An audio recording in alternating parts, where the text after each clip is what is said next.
शरीरं रथमेव तु बुद्धिं तु सारथिं विद्धि मनःप्रग्रहमेव च।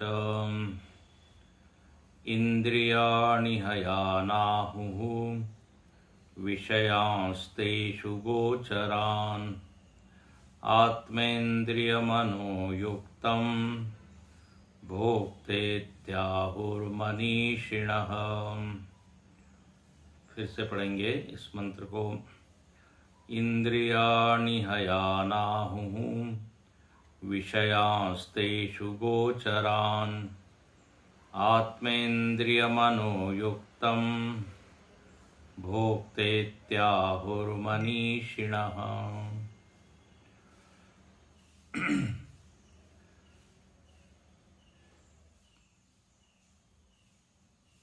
तत्र य उपाधिकृतः संसारी विद्या अविद्ययोः अधिकृतः मोक्षगमनाय संसार गमनाय च।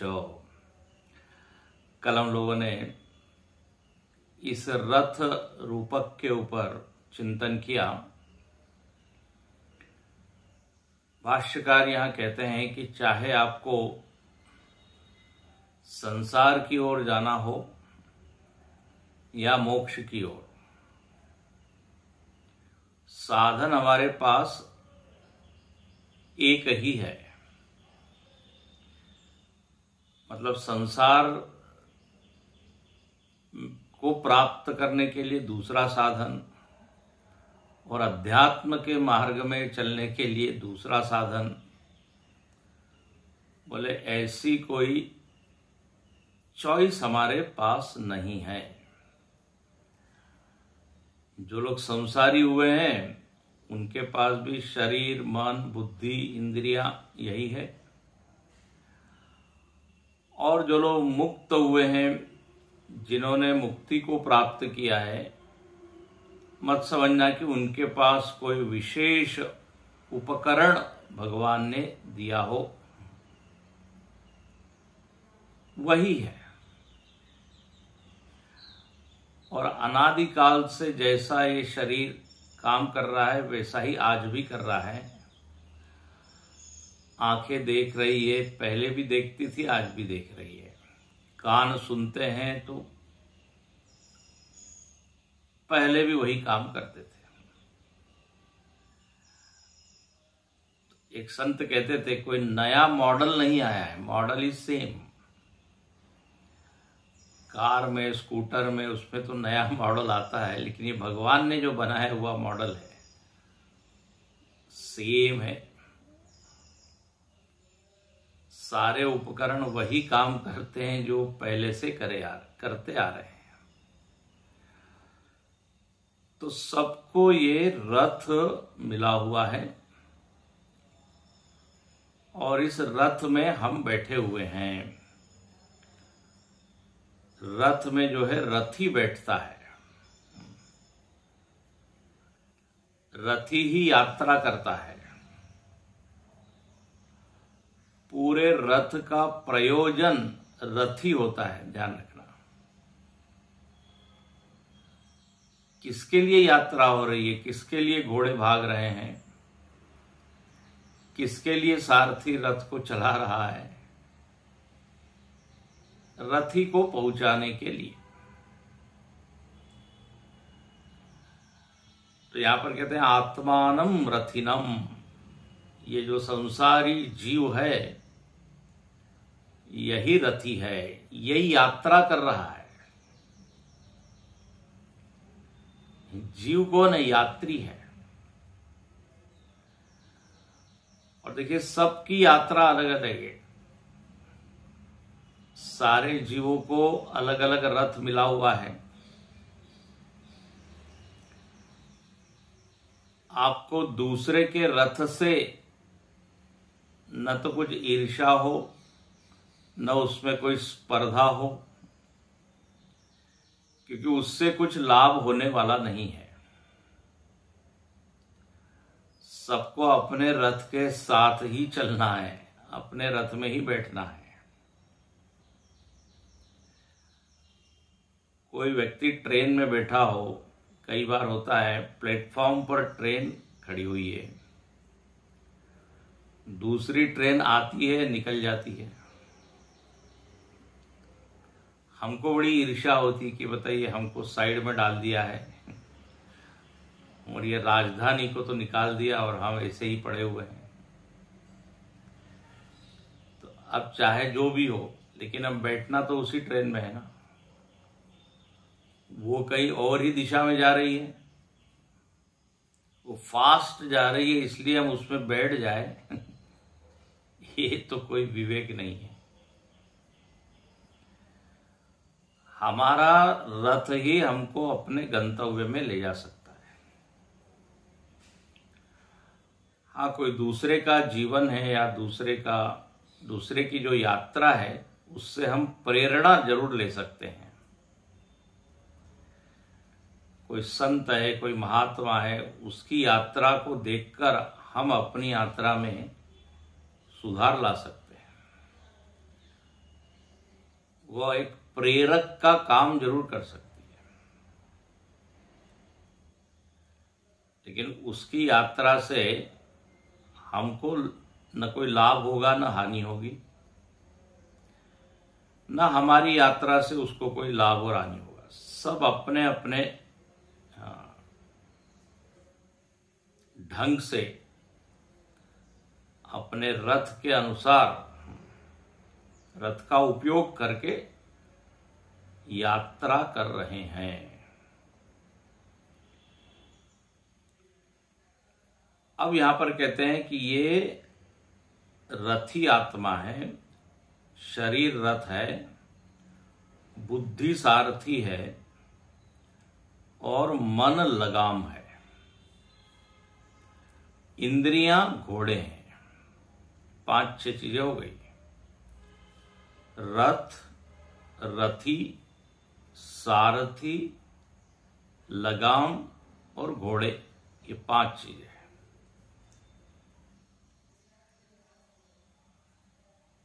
कल हमने देखा कि ये जो लगाम है, जो मन है, ये मन एक लिंक है, दोनों को जोड़ने वाला है, घोड़ों को और सारथी को। मतलब इंद्रिय और बुद्धि के बीच में जिसकी स्थिति है वो है मन।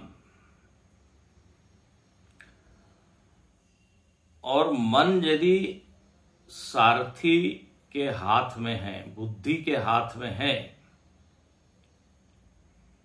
तो देखिए सारथी बहुत अच्छे से सारथ्य कर सकता है, संचालन कर सकता है। बुद्धि जो है वो संचालक है, दिशा देने वाली है, निर्णय करने वाली है। तो बहुत बड़ी जिम्मेदारी जो है वो बुद्धि की है। हमारी यात्रा सुखद हो, सकुशल हो, इसमें घोड़े और लगाम के बजाय बुद्धि, मतलब इंद्रिय और मन के बजाय बुद्धि की जिम्मेदारी ज्यादा है, क्योंकि निर्णय उसी को लेना है, दिशा उसी को देना है। तो बुद्धि की भूमिका सबसे ऊंची है। अब बुद्धि का सहयोग यदि मन करें और इंद्रियां करें तो यात्रा बहुत ही अच्छी होती है। लेकिन इंद्रियां और मन ये बुद्धि के प्रति समर्पित न हो, उसकी बात न माने, तो बुद्धि चाहे जो निर्णय करे, यात्रा ठीक नहीं हो पाती।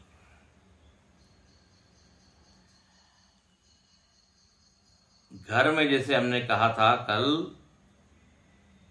कि जो मन है, वहां पे हमने कहा था माता जी है बीच में, बच्चों को और पति को जोड़ने वाली कौन है? बोले माता। वो जितनी समर्पित होगी, जितनी सहयोग करेगी, उतना ही वातावरण घर का अनुकूल भी होगा, बच्चे भी स्वीकार करेंगे, क्योंकि उनका झुकाव माता जी की ओर ज्यादा होता है। तो यहां पर तीनों का सामंजस्य हो, ये यहां पर बताया। तो घोड़े अलग चाहते हैं, इंद्रिया कुछ चाह रही है, मन कुछ चाह रहा है, बुद्धि कुछ चाह रही है। तो अब आप उस रथ की जरा सिचुएशन देख लीजिएगा। लगाम जो है हमेशा, हाँ, मन जो है बुद्धि के हाथ में होना चाहिए। लगाम यदि छूट जाए बुद्धि के हाथ से, मन यदि छूट जाए तो क्या होगा? ये ऐसा ही होगा जैसे स्टीयरिंग छूट जाए। तो अब रथी महाराज कहां पहुंचेंगे मालूम नहीं। इसलिए लगाम बिल्कुल बुद्धि के नियंत्रण में हो, मन बुद्धि के नियंत्रण में हो, तब वो घोड़ों को सही दिशा मिलेगी। अब लगाम यदि ढीली हो जाए, देखिए ना, मन यदि ढीला हो जाए, बुद्धि चिल्लाते रहे कितनी भी, लेकिन मन यदि बुद्धि के शासन में न हो तो इंद्रियां तो फिर अपना मन माना आचरण करेगी।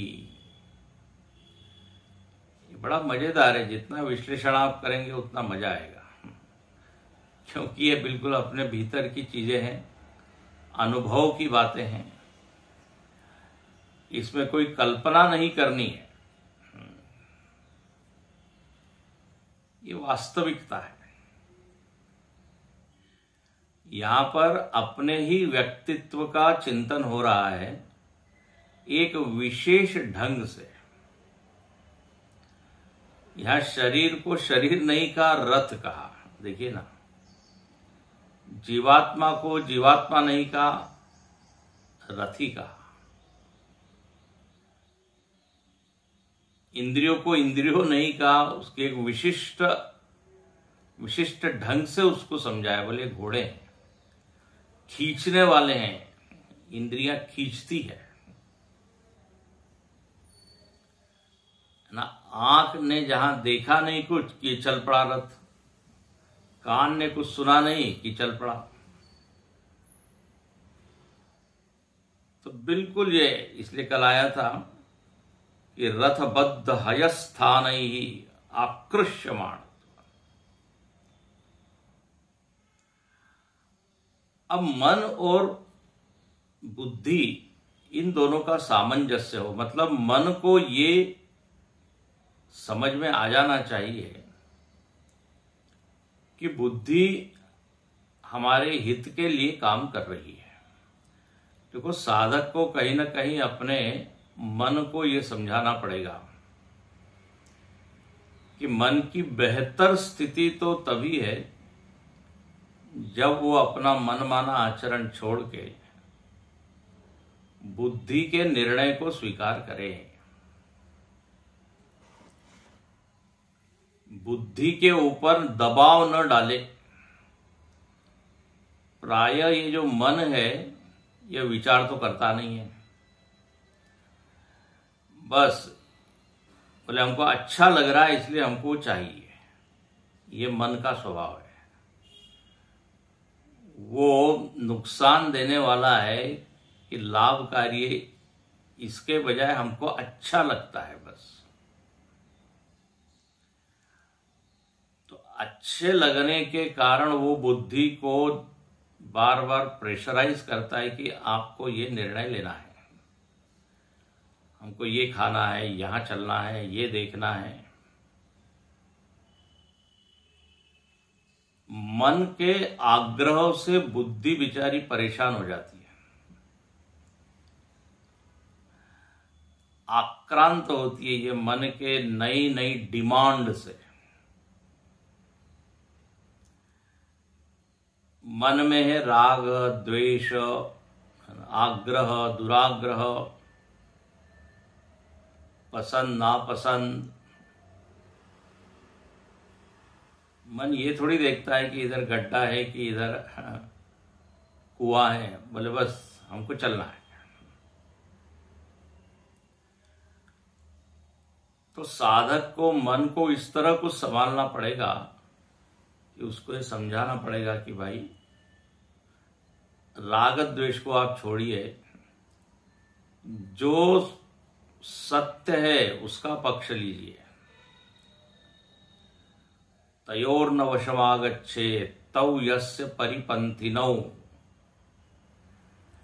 इंद्रियस्य इंद्रियस्यार्थौ रागद्वेषौ व्यवस्थितौ।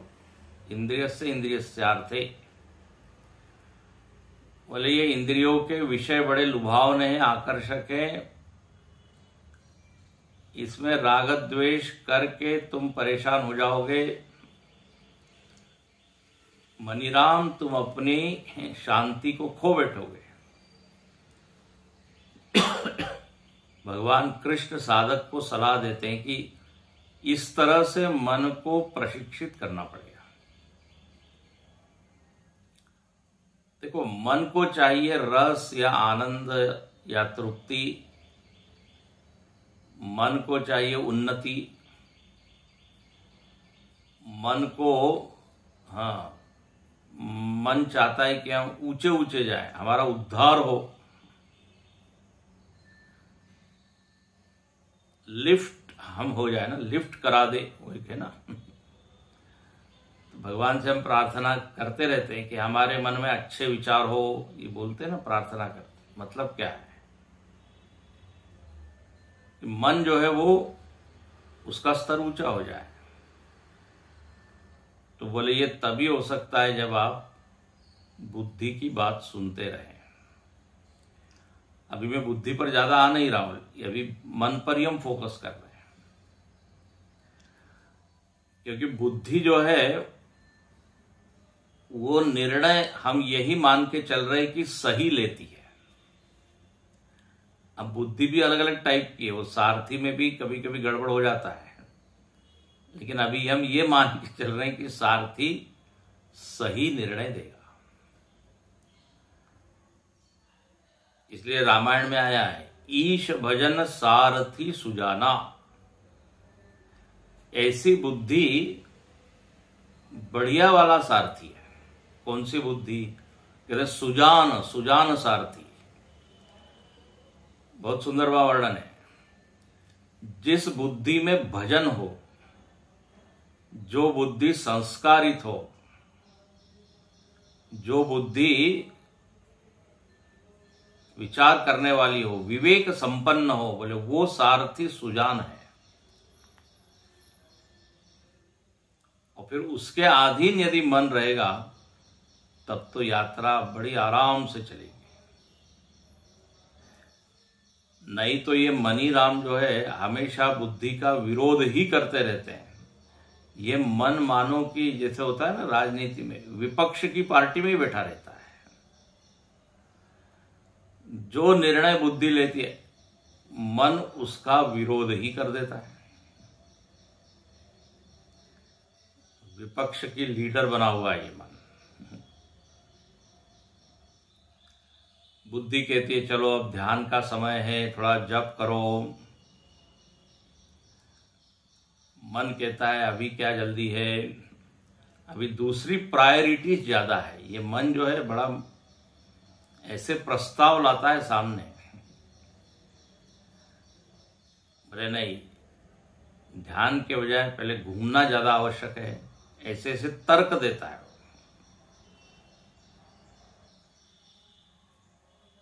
तो यहां पर कहा मन जो है वो बुद्धि के अधीन हो, लगाम जो है सारथी के हाथ में, उल्टा ना हो जाए। लगाम और घोड़े के अधीन सारथी हो जाए तब तो हो गया कल्याण। घोड़े अपने मन मर्जी से उस सारथी को खींच ले जाएंगे कहीं भी। आपको हमने बताया था ना किस्सा, कई बार बता चुके हैं। घुड़सवार उधर से आ रहा है, घोड़ा इतनी तेजी से भाग रहा है, वो जो घुड़सवार है कैसे तो भी अपने आप को बचा रहा है, बिल्कुल गिरने को है लेकिन वो संभाल रहा है। अंततः वो घोड़े के गर्दन पे ही लटक गया गिरने से बचने के लिए, और घोड़ा भाग रहा है। उधर से दूसरा घुड़सवार आया, उसने ये दृश्य देखा, उसने कहा अरे कहां जा रहे हो, लटके हुए कहां जा रहे हो। उसने कहा अभी घोड़े से ही पूछो, अब हम इनके अधीन है, अब ड्राइविंग यही कर रहा है, खींच रहा है हम।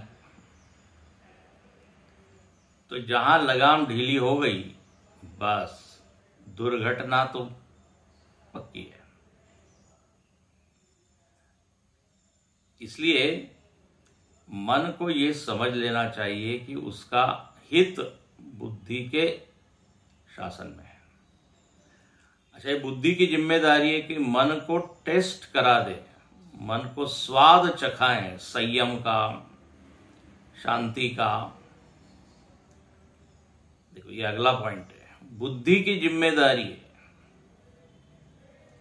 और मन को एक बार यदि संयम का और शांत बैठने का या अच्छे दिशा में जाने का एक रस आ जाए तो फिर मजेदार बात होती है, फिर वो बुद्धि को कहता है कि महाराज बैठिए, चलिए।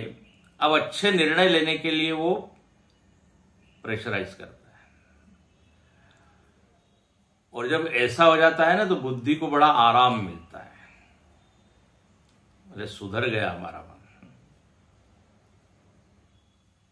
और उस मन को ग्लानि होती है जब वो उसका स्खलन होता है, उसको अपराध बोध होता है। जब बुद्धि ये देखती है तो बुद्धि को लगता है बहुत अच्छा, 4 दिन पहले तो यही मन हमको बताइए कहां कहां जाने के लिए फोर्स कर रहा था, दबाव डाल रहा था। अब यही हमको कह रहा है चलो सत्संग का टाइम हो गया है, सत्संग में चलो, पढ़ने का समय हो गया है, पढ़ो। मतलब मन को अब वो स्वाद लग गया है। अच्छा, मन यदि ठीक ठाक हो जाए तो देखिए अब वो घोड़ों को भी आराम से वो संभाल लेता है। वो इंद्रियों को कहता है अब आप शांत रहिए, शांति में ही आपका भी भला है, हित है।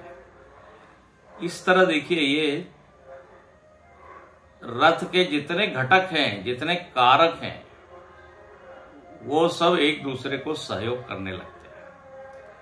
तो बुद्धि की भूमिका यहां बहुत बड़ी। अच्छा, रथी महाराज क्या कर रहे हैं, ये एक बड़ी मजेदार बात है। यहां रथी की कोई भूमिका ही नहीं बताई है। रथी जो यात्रा कर रहा है वो अपना बस बैठा है। देखो, यात्रा बुद्धि को और मन को नहीं करनी है या इंद्रियों को नहीं करनी है। बुद्धि और मन तो क्या है, साधन है। यात्री तो जो है पहले ही बताया, उपाधिकृत संसारी, जो उपाधियों से युक्त है जीव, वो यात्री है, वो रथी है। साधन मन, बुद्धि और इंद्रियां हैं, इसलिए रथी महाराज बैठे हैं। तो आत्मानं रथिनं विद्धि शरीरम रथमेवतु बुद्धिम तु सारथिं विद्धि मन प्रग्रहमेव। अब आगे चलते हैं कि ये जो घोड़े हैं, ये घोड़े कौन से रास्ते पर चल रहे हैं। तो यहां पर लिखते हैं इंद्रियाणि हयानाहु विषयान तेषु गोचरान। बोले जो इंद्रियां हैं ये घोड़े हैं। हयान, आहु, आहु मतलब कहते हैं। इन इंद्रियों को घोड़े कहा जाता है। किनके द्वारा, तो बोले मनीषिणः, मनीषियों के द्वारा इंद्रियों को उपमा दे दी गई घोड़ों की। अच्छा, जो घोड़े चलते हैं तो बोले इनका रास्ता क्या है, तो यहां रास्ता बताया है विषयान, विषयान गोचरान। विषय यही क्या है, गोचर मतलब ये रास्ता है, ये लेन है, लेन, पथ। अच्छा, मजेदार बात यह है कि ये एक एक घोड़े का एक एक पथ निश्चित किया हुआ है, एक एक मार्ग है। यदि नेत्रेंद्रिय है तो उसका एक ही मार्ग है, रूप, उधर ही चलता है वो। कर्णेंद्रिय का शब्द ही है, घ्राणेंद्रिय का गंध ही है। ये ऐसे लेन है, ऐसे ये मार्ग है, बिल्कुल सेपरेट। और ये घोड़े कभी भी लेन को क्रॉस नहीं करते। हम लोग कई बार हाईवे पे जिग जैग गाड़ी चलाते हैं, कभी इधर जा रहे हैं, कभी उधर जा रहे हैं। वो जो नियम है लेन का, वो पालन नहीं करते। लेकिन यहां पर ये इंद्रिया एकदम पक्की है। घोड़े जो है उनको बोला है आपको इस मार्ग में, तो बस वहीं चलते हैं।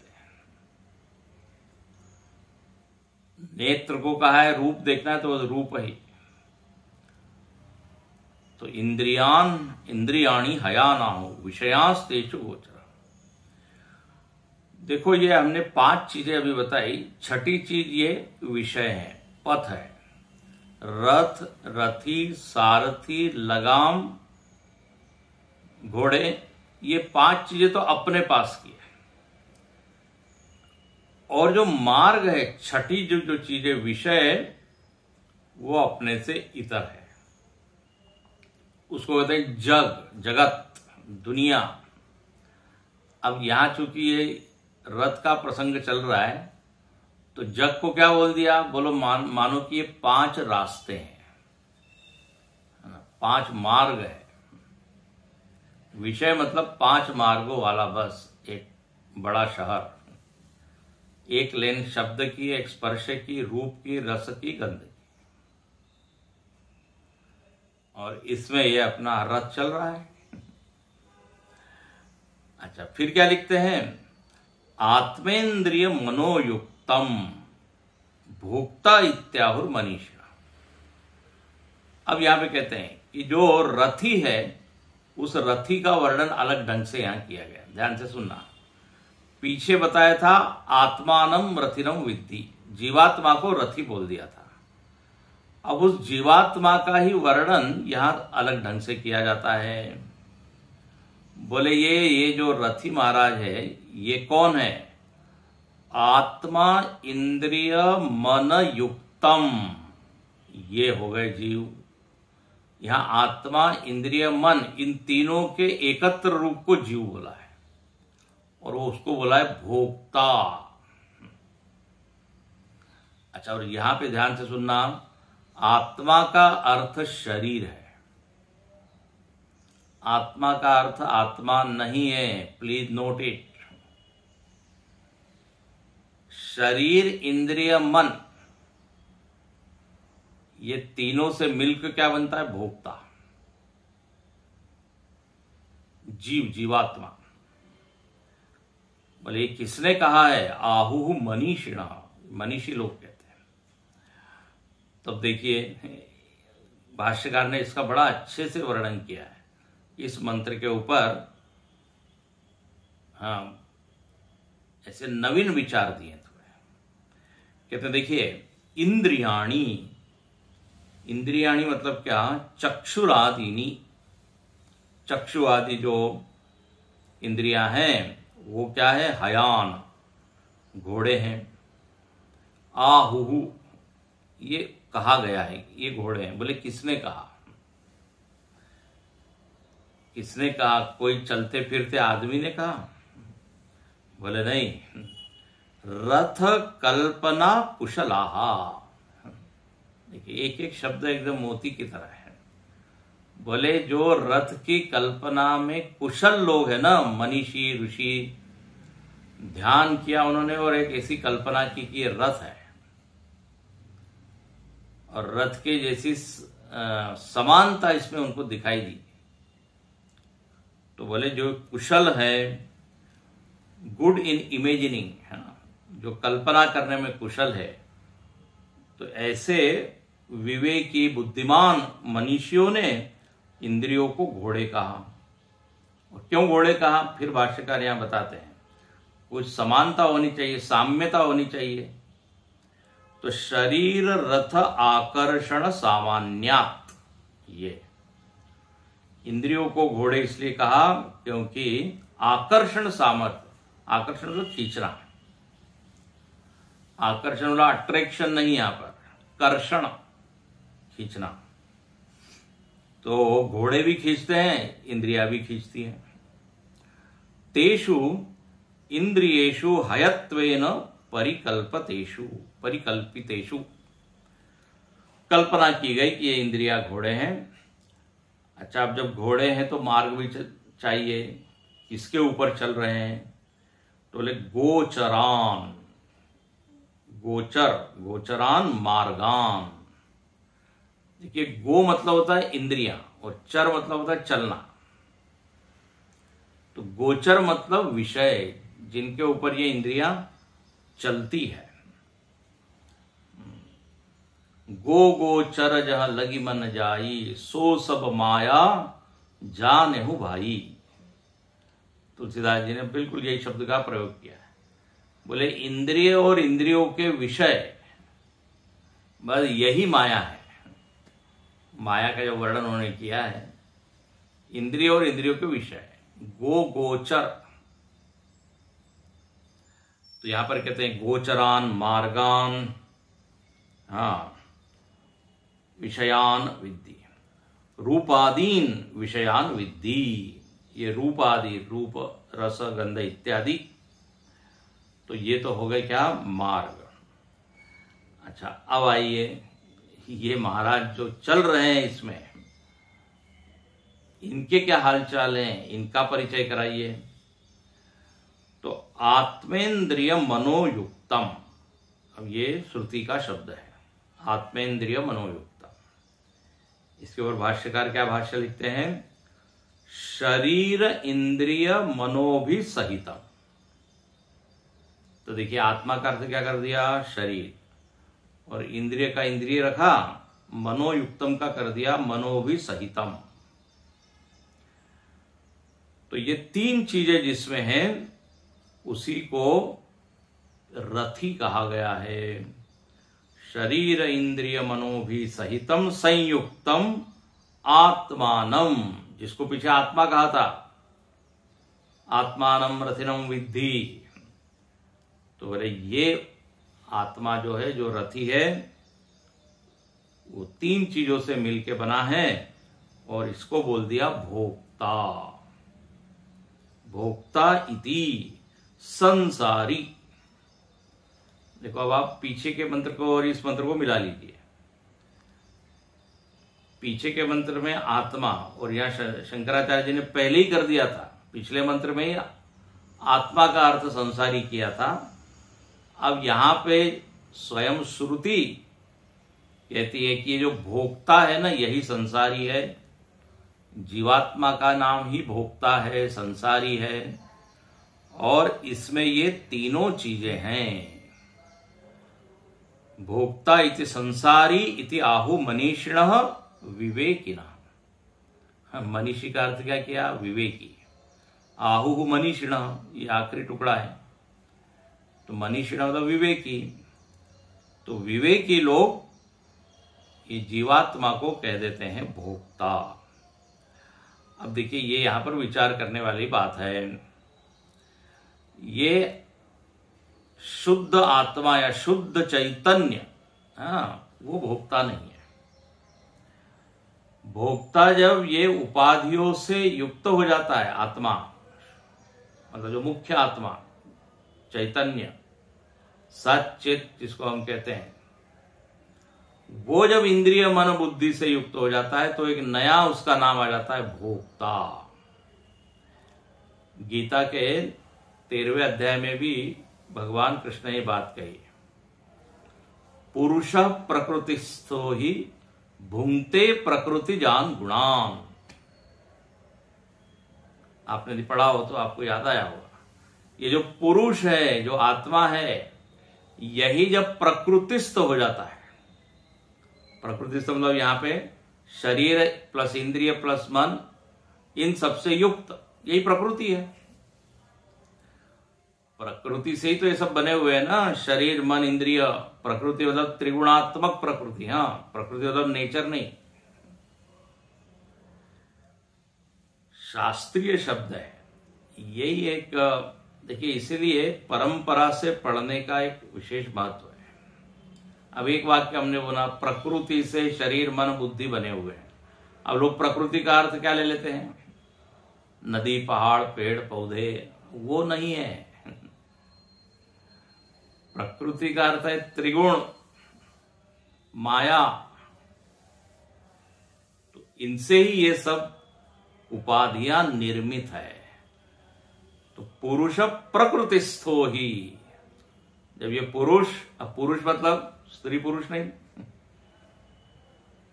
जो पूर्ण है, जो चैतन्य है, वो जब प्रकृति से युक्त हो जाता है, शरीर मन बुद्धि, तो बन जाता है भोक्ता। हो गया ना? सारे शास्त्रों को मिला मिलाकर चलना चाहिए, तब एक चित्र ठीक से समझ में आता है। तो भोक्ता संसारी ये हो गया। अब भाष्यकार इसके ऊपर 3 पंक्तियां और लिख देते हैं, 4। बोले ये जो भोक्ता कहा है ना आत्मा को, ये सोपाधिक वर्णन है, उपाधि युक्त आत्मा का वर्णन है। नहीं तो आत्मा, मुख्य जो आत्मा है, मुख्य जो उसका अर्थ है, वो कभी भी भोक्ता नहीं है। अब तक हम इतना पढ़ चुके हैं तो ये तो शायद समझ में आ रहा होगा। आत्मा का वर्णन क्या आता है? अकर्ता, अभोक्ता। उसमें न कर्तृत्व है न भोक्तृत्व है। इसलिए भाष्यकार यहां तुरंत इस पॉइंट के ऊपर 4 लाइन लिखते हैं, क्योंकि यह भोक्ता लिख दिया आत्मा को। तो यहां लिखते हैं, नहीं केवलस्य आत्मनः भोक्तृत्व अस्ति। बोले जो केवल आत्मा है, मतलब जिसमें कोई उपाधि जुड़ी नहीं है, केवल आत्मा भोक्ता नहीं है। देखो, भोक्ता कौन होता है? सुखी दुखी होने वाला, उसको कहते भोक्ता। जिसके ऊपर अनुभव का प्रभाव पड़ रहा है, उसको कहते हैं भोक्ता। हाँ, करने के बाद जो परेशान होता है या जो उत्साही होता है, जिसको लगता है हमारा अपमान हो रहा है या सम्मान हो रहा है, वो है भोक्ता। तो केवल आत्मा में तो ये होता नहीं है। केवल आत्मा तो कैसा है? सम। इसलिए गीता में बार बार ये जो आता है, निंदा स्तुति में सम, ये भोक्ता का वर्णन नहीं है, निरुपाधिक आत्मा का वर्णन है। तो यहां पर भाष्यकार एकदम उसको यहां लिख देते हैं कि नहीं केवलस्य आत्मना भोक्तृत्व अस्ति, बुद्ध्यादि उपाधि कृतमेव तस्य भोक्तृत्वम। ये पूरा वाक्य अंडरलाइन करने योग्य है कि चेतन स्वतः भोक्ता नहीं है, बुद्धि आदि की उपाधि निकाल दी जाए तो अकर्ता, अभोक्ता, असंग, निर्लिप्त, अलिप्त, दृष्टा मात्र। दृष्टा और भोक्ता में क्या फर्क है? ध्यान से सुनना। दृष्टा देखता तो सब कुछ है, लेकिन प्रभावित नहीं होता, उसको विटनेस कह देते हैं। लेकिन जब आप भोक्ता कहते हैं तो भोक्ता मतलब उस घटना में जो इन्वॉल्व है और जो परेशान या आनंदित हो रहा है, वो है भोक्ता। और ये तभी होगा जब आप अपने आप को बुद्धि, मन, शरीर से जोड़ेंगे। इसको हटा के जरा देखिए, क्या हम बोल सकते हैं मैं सुखी हूं, मैं दुखी हूं? सुखाकार वृत्ति दुखाकार वृत्ति तो जब अंतःकरण में आती है और उससे जब हम जुड़ते हैं तब हम बन जाते हैं भोक्ता। जब आप इससे तादात्म्य ही न करो तो भोक्ता कैसे कहलाएंगे? इसलिए आप भाष्यकार कहते हैं बुद्ध्यादि उपाधि कृतमेव। जैसे कोई व्यक्ति ऑफिस में जाता है, ऑफिस में बैठने पर एक उपाधि धारण कर लेता है, बोले जब तक हम ऑफिस में रहेंगे तब तक हम ऑफिसर रहेंगे, घर जाने के बाद एक बार उपाधि हटा दी फिर हम भूल जाएंगे। इसलिए लोग बोलते हैं घर का काम हम ऑफिस में नहीं करेंगे। अब ऑफिस में जो कुछ भी हो रहा हो, उपाधि छोड़ दी उसने। तो उपाधि के कारण ही सारी समस्याएं हैं वास्तव में। अच्छा, उपाधि के कारण भी नहीं है, उपाधि से तादात्म्य करने का। कोई नाटक में मंत्री बना, पुलिस बना, वो वेशभूषा धारण की और नाटक के बाद भी कंटिन्यू रहा, तो हास्यास्पद हो जाएगा कि नहीं? मैं मंत्री हूं, बस में चढ़ गया, मैं मंत्री हूं, कंडक्टर बोला टिकट लो, टिकट पैसा दो, अरे बोले देखा नहीं मैं उस बादशाह का मंत्री हूं। अब बोले नाटक हो गया पूरा, अब असली दुनिया में आओ। क्या कहते हैं, एक तो रियल होता है और एक रील होता है। तो यहां पर कहा कि रियल में आप अभोक्ता है, सत्य स्थिति है। तो भाष्यकार ने तो बोल दिया, अब इसको सपोर्ट करने के लिए भाष्यकार श्रुति का उद्धरण देते हैं। तथा च श्रुत्यंतरम केवलस्य अभोक्तृत्वम एव दर्शयति। बोले एक दूसरी श्रुति आपको सुना देते हैं, उसमें भी आत्मा को अभोक्ता कहा है। दर्शयति दिखाती है श्रुति। बोले कहां पे कहा है?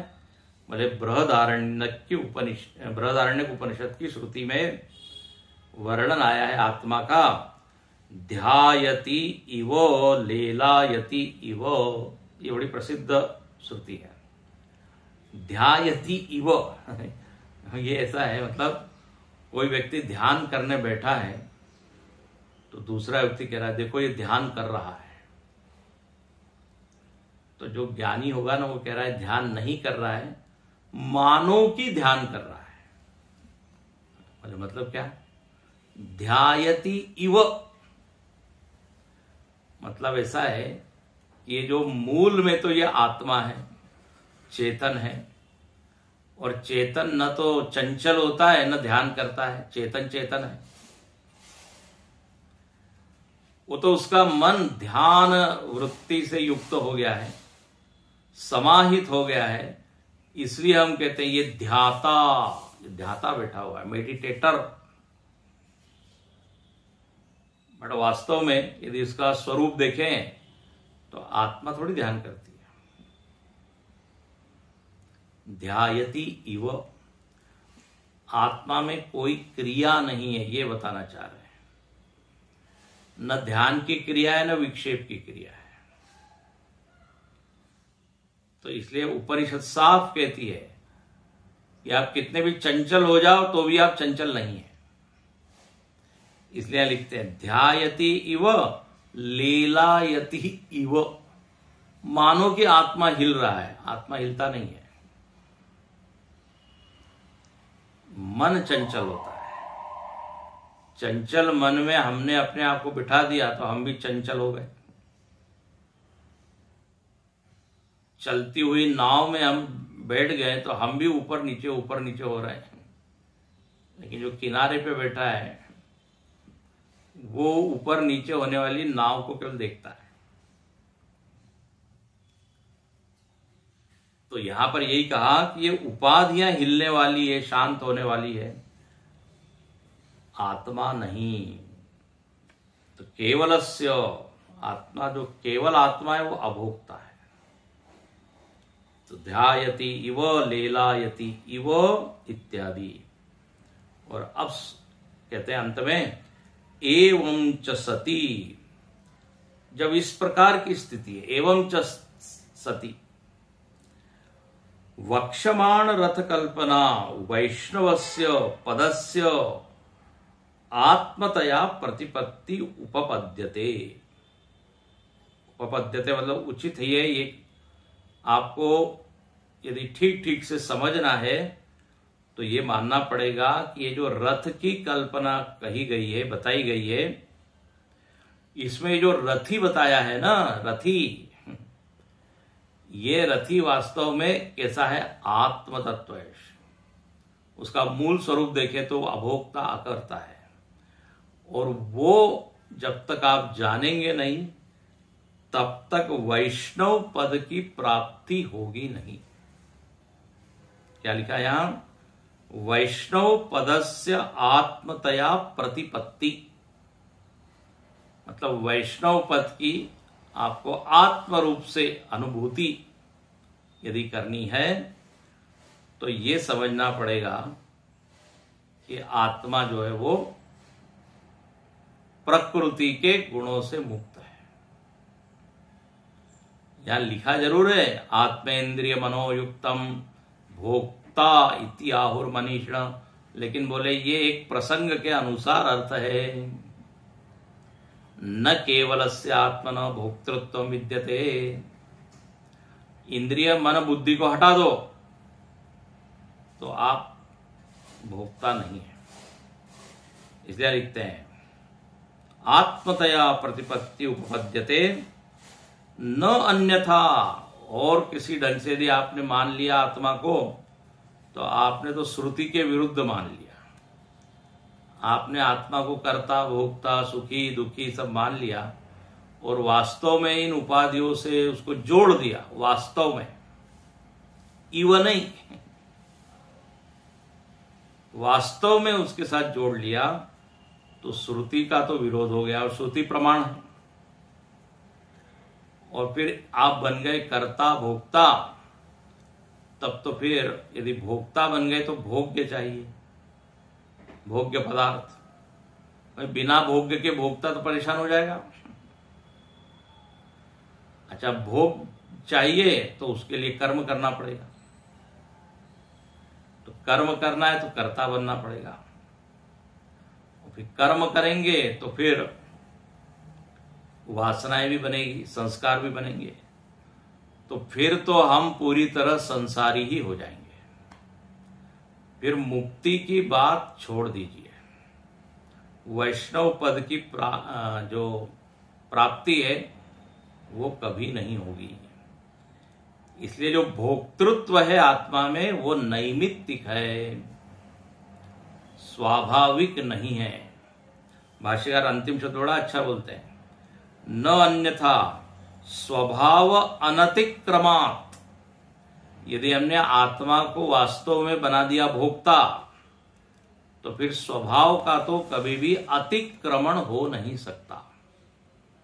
देखो, स्वभाव एक ऐसी चीज है जो बदलती नहीं, उसको कहते स्वभाव, स्वस्य भाव, स्वधर्म, स्वरूप। अब शक्कर का स्वभाव यदि मीठास है तो आप उसको नमक में डाल दीजिए, तीखे मिर्च में डाल दीजिए, अनतिक्रमण, अतिक्रमण नहीं होगा, वो मीठी मीठी रहेगी। तो आत्मा को यदि हमने भोक्ता बना दिया, यही उसका स्वभाव मान लिया, तो फिर तो बंधनम अवश्यम भावी। फिर ये जीवन मुक्ति और विदेह मुक्ति और जो भी मुक्ति की बातें वो सब छोड़ दीजिए, क्योंकि वो चाहे जो भी आप बने भोक्ता तो बने ही रहेंगे, चाहे जहां आप पहुंच जाए। इसलिए जरा ठीक से समझे, ये रथी महाराज कौन है, उसको रथ से हटा के देखिए। देखिए, रथी कब तक है? जब तक रथ में बैठा हुआ है। अब घर में बैठा है तो उसको रथी बोलने की क्या जरूरत है? कोई यात्री है उसको तभी तक बोला जाएगा जब वो यात्रा कर रहा है। ट्रेन के संदर्भ में तो यात्री है, घर के संबंध में जब अपने घर में बैठ गया तब क्या है?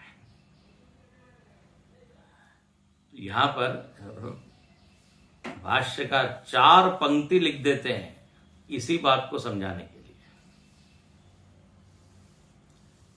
कि भोक्तृत्व उपाधिकृत है, वास्तव में वो निरुपाधिक शुद्ध आत्म तत्व है। अब यहां पे अगले 4 मंत्रों में या 2 मंत्रों में कहिए, ये जो रथ की कल्पना से अपने जीवन को बताया जा रहा है, उसमें थोड़ा और विस्तार करते हैं। इसको पढ़ लेते हैं, 5वां और 6ठा मंत्र, इसको कल देखेंगे। यस्तु विज्ञानवान भवति अयुक्तेन मनसा सदा तस्येन्द्रियाण्यवश्यानि दुष्टाश्वा इव सारथे। 5वां व 6ठा। यस्तु विज्ञानवान भवति युक्तेन मनसा सदा तस्येन्द्रियाणि वश्यानि सदश्वा इव सारथे। ये मंत्र है और 2 में 2 भिन्न सारथियों का वर्णन है। एक में कुशल सारथी है और एक में अकुशल सारथी है। जब अकुशल सारथी होती है तो ये रथ की क्या स्थिति होती है ये बताया, और जब सारथी ठीक ठाक हो तो क्या होता है, दोनों की पहचान यहां बताई है। और फिर हमको अपने में देखना है कि हमारा सारथी निपुण है, एक्सपर्ट है या अकुशल है।